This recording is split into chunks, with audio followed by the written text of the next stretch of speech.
with skateboarding, there becomes the added piece of failure isn't just I didn't do it, is it potentially you fall off, you could get hurt. Like, there's another element, so it's commitment.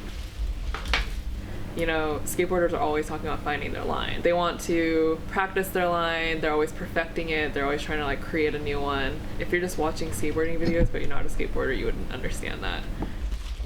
Yeah. Having the board flip in the air with your feet and then you landing back on it is pretty crazy. But then to be able to spin or flip and then do the same thing or down the stair over this thing that you didn't think you can really jump on, but you got the right momentum from the wheels and moving. And then like music, like the jazz part, everybody has their own instruments, but it's like innovating at the same time and then like finding a smooth sound that like works together. It's pretty dope. And then there's the idea of just like the distinct sounds of skate. Like as we kind of embrace skate, like the different surfaces, the sounds, when you watch a video, there's specific key sounds of different tricks. Grinds too. Yeah. Man, when you hear a grind, you're like, oh, that's a sweet sound. The progression of skateboarding from like the 90s to 2000s, the distinction there was that in the 2000s they started focusing on like the psychology of skateboarding. Skateboarding helps kids learn think critically and like build connections with people that they like normally wouldn't learn in maybe their environment. Companies who had millions of dollars per year, quarter sales in skateboards went to going out of business. And then you have this new wave of like the psychological aspect, the mental, the transportation, the activity that then allowed people to kind of get back into the sport. The surf to skate story is the most popular one that's told. From the little things that we've picked up, it's like the New York style of skating was always street skating because they're always skating the architecture, and then the California style of skating was just the more like mainstream version, I guess, where they would do vert skating and like build these crazy ramps, and like it was a huge show. People were spotted in the 50s and skating in DC, and like I read an article about somewhere else on the East Coast where it was based on like, oh, they were just taking the tops of rollerblades off and attaching a board to it, and that was there. You know what I mean? So I was like, you start reading all these stories and you're like, wow, that's really interesting. It really didn't start in California because of surfing. That's just like a very well packaged story. I think I found a picture online and it's not just all like white skaters, I mean surfers. Mm-hmm. It was like black surfers and everything that were still good and just didn't get the same exposure. What we were immediately able to grasp onto the quickest is like, oh, skateboarders are like the biggest critiques of architecture. That was one of the perspectives, like actually they might be the best architecture critics out there. They kind of teach us like how things wear down, like what materials aren't going to last. It's like, this is just how people are always going to use public spaces, so like why are we hating on them so much? It was one where it was saying like skaters are the closest, besides probably the people that built the building, are the closest to in the mind of like the architect, because they're like filling the spaces and like the intention of like the lines and everything that was built with it. When you skate, you experience and you see things so differently. Like you're looking for a smooth surface to go skate, or you're like, oh wow, the angle of these bricks makes it easier to skate than if there's a line this way. So you're just going on, you're noticing things, because when you walk, you don't feel the small indentions of like this granite or like these pebbles, but when you skate you feel everything.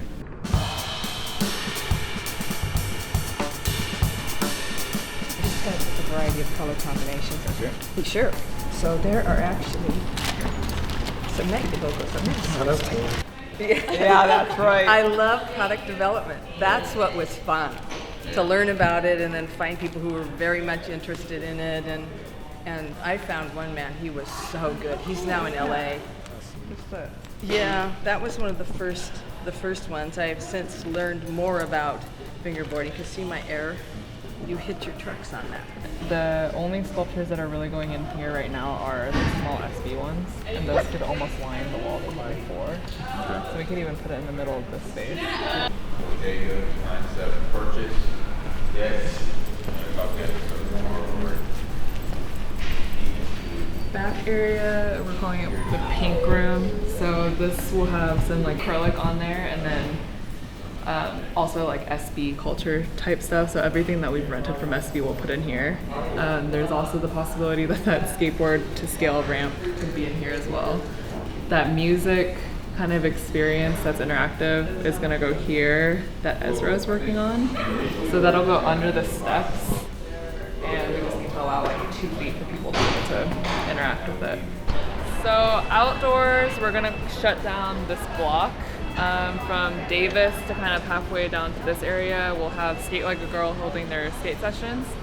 On that end, we're envisioning the food carts and food for sale there, and porta potties. My question was, I wasn't sure if one, do I need to go through it, but if y'all are, then I mean, I'm down to that. just order the sound spot, you know, I can just do that.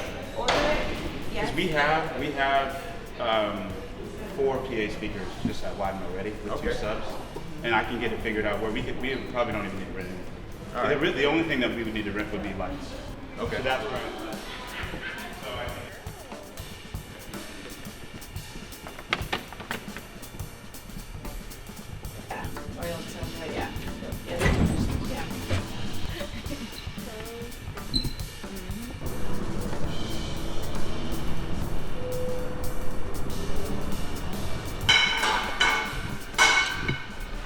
Where did your bodega idea really come from?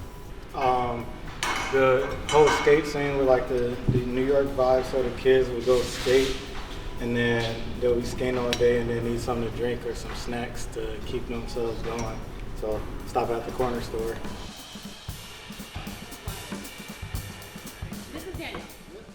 So we go there, tap plastic, and they don't really have our order yet. So they pulled this one sheet and then we got it in the back and we can basically test and see how it looks.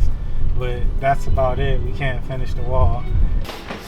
So we'll space, what we've done is we've run a string at our rough slope to make sure we have the right, and then we'll put these in there and then adjust, and then we can move these to create swoops through, or these can go in and out and up and down on these. So the idea is to create something that we could make easily adjustable, but like kind of uniform and a little less like tape and hot glue.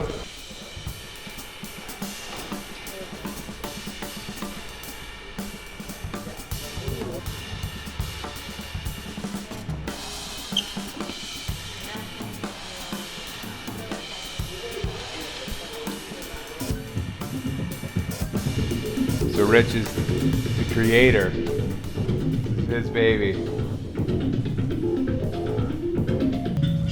But each color is a different instrument. But it goes faster and then it has like a good weight for it to like move around. Because these are too light and then sometimes they would just jump off the track.